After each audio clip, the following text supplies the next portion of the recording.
Good morning, Exorcists. It's time for your daily archive reminder. Lord Baldur. Manifested from host 545, who was then able to bind it as a Type 3, took the form of a basset hound. Kingdom manifested as a typical 1930s city noir narrative where the host was a hard-boiled detective in search of his missing wife.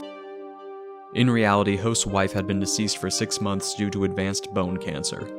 Executed. TTE 2 days, 2 hours, and 34 minutes. L545 taken under observation. See temerity record. Host figured out how to bind a sin just to fall deeper into their own delusions. Their own denial. Anywho, happy hunting. As above, so below.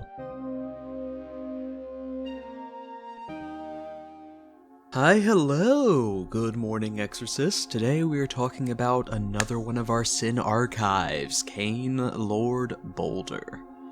Just Lord Baldur, I don't know why I threw CAIN in there again. But first, before getting into some of the details, what are these archives?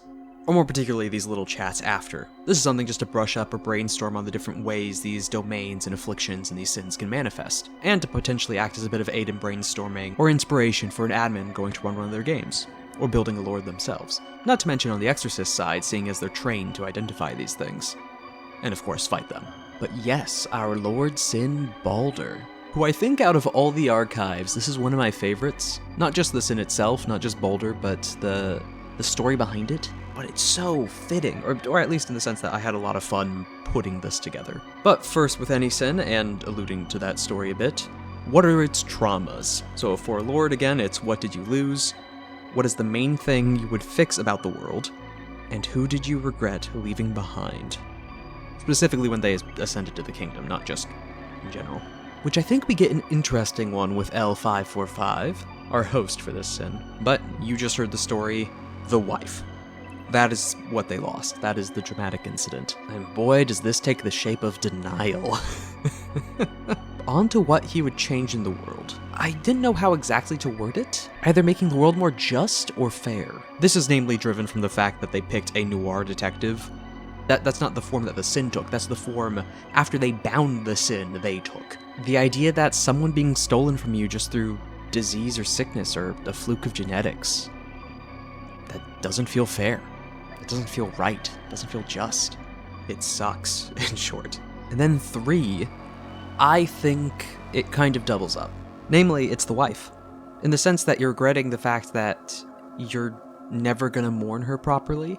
Like, tying into, if you were bringing this up as a way of combating the sin or confronting the host, because again, it's a Type 3. Not just mentioning the loss of the wife, but specifically bringing up the fact that, like, you can't ignore it. You can't deny it. That's why I feel that the wife also fits in for answering 3. But it could be others. It could be family members trying to comfort either side, or friends. You could have it be others, but I enjoy the idea that the wife also fills that slot for that trauma. But now onto the manifestation itself. So, for its actual stats, we don't have a cat, sadly. We do have its type, Type 3, because we had a host who decided they just didn't want to deal with reality, and formed and bound their sin. This delusion is entirely self-imposed. And not even in the sense of wanting to take control. It's not a, like, oh, I want to be in charge, I want to have power, I want things to be in control as well. It's being in control of a lord, just to make sure you don't have control over your own memories, to force you into denial. It's that fictional ploy of if you could decide to remove some memories, would you? But to keep yourself in a loop where you are just searching for your wife, the possibility that she's there, because sadly she could never actually appear in the kingdom. She's gone. So in the kingdom, she forms as missing. Getting my head of myself a little bit, but I mean, that's kind of what we're talking about. But Baldur themselves, this helpful basset hound sentinel, the buddy cop, or at least buddy dog in this situation. Not to mention the halo above its head. Yes, a lot of the lords take on pseudo-religious imagery. I'm still unsure of what angle the halo is on Baldur. Like, is it the sense of the guardian angel, which potentially, or is it the fact that because it formed from a death? Not a brutal, vengeful one, not something for revenge or hating humanity. Like, you're not getting a hound with this, nor are you getting an ogre, which is where this sense of loss would also go. But it's wanting to be comforted in denial, not wallowing in it, taking the form of a pet. a partner, to fill in the gap for a missing one. But as we're shifting over to the domains, briefly talking about the kingdom, because there isn't really the best section for those, is that noir detective, a deliberate choice, is at least the way I'm viewing it if it's a bound lord. Specifically, seeking justice. Again, the fact that the feeling of losing their wife was unfair. It wasn't just.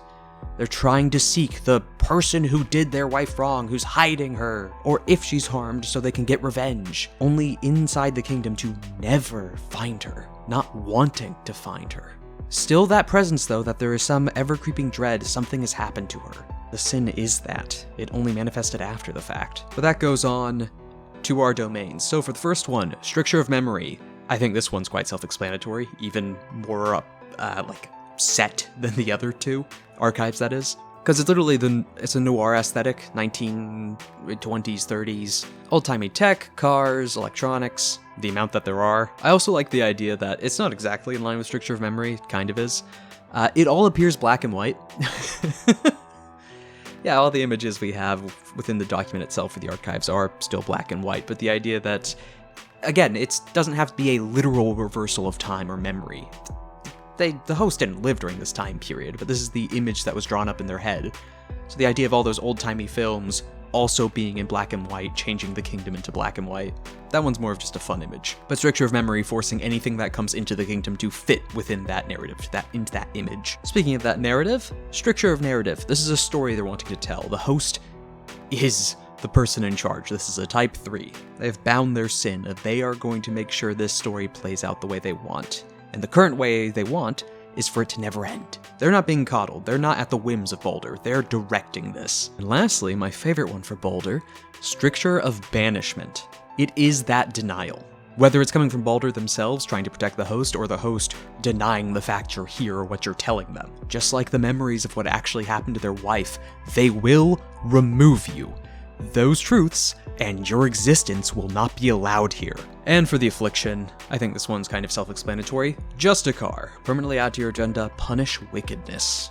Again, they're taking the role of this noir detective. It's wanting to seek out and purge someone to make this wrong right, even though in reality you can't. As for the palace though, Empire State Building adjacent. Tallest building within their noir skyline. The detective's office is somewhere in there. But to the actual dimensions of that office, that's where it changes. So it is still just a regular sized office when you're walking into it. But if you look to the conspiracy board, all the different images, all the different files, the bills, receipts, pictures, the hospital bills in particular, everything on the board is all of the memories leading to the truth of what happened to their wife. It is the truth that the host is not wanting to see. And as you begin looking through this, the landscape around you changes within the palace to fit whatever stage of that story you're in. So a doctor's office, a hospital room, even potentially near the end a graveyard. And as you're ticking down the execution talisman, that determines when the landscape is shifting, progressing the story.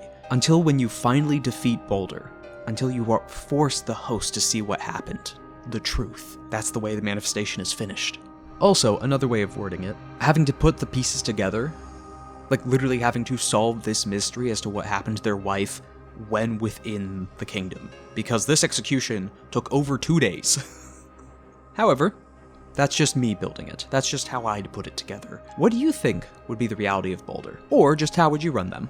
Or put it together, or if you think there's a different palace. Like, is it a police station? I debated police station, but I don't know. Something about Empire State Building felt right for a noir cityscape. Anywho, as our favorite tired alchemist, archivist says, happy hunting. As above, so below.